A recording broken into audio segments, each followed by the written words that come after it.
New York সিটির অ্যাস্টোরিয়ায় বাংলাদেশি মালিকানাধীন বৈশাখী রেস্টুরেন্টে শনিবার অপরাহ্নে বন্দুকধারীর হামলায় সাব্বির নামে একজন আহত হয়েছেন। তার নিতম্বে গুলি লাগে বলে হাসপাতালের উদ্ধৃতি দিয়ে জানায় টহল পুলিশ। বিস্তারিত থাকছে ডেস্ক রিপোর্টে। 3 দিনের ব্যবধানে বাংলাদেশি মালিকানাধীন বৈশাখী রেস্টুরেন্টে দ্বিতীয়বার হামলার ঘটনা ঘটে শনিবার অপরাহ্নে।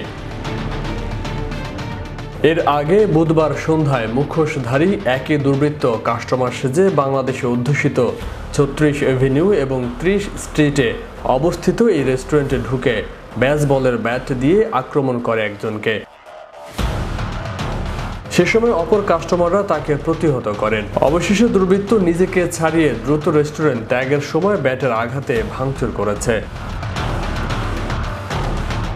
ভিডিও ফুটেজ পরীক্ষার পর পুলিশ আরও জানায়, একই দুর্বৃত্ত শনিবার বিকেল 3:30টার সময় রেস্টুরেন্টে ঢুকেই ব্যাগ থেকে পিস্তল বের করে ক্যাশিয়ার সাব্বিরের প্রতি তাক করে।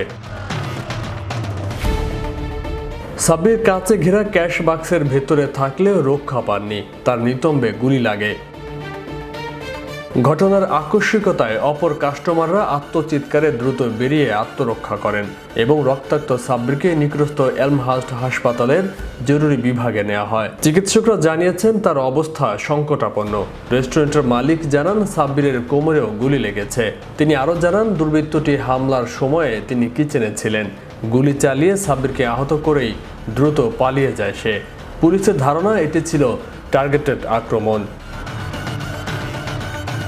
9 বছরের পুরনো এবং কমিউনিটির জনপ্রিয় এই রেস্টুরেন্টের শুরু থেকেই কাজ করছেন সাব্বির। দ্রুতই সুস্থ হয়ে ফিরবে সাব্বির, এমনটাই চাওয়া সকলের।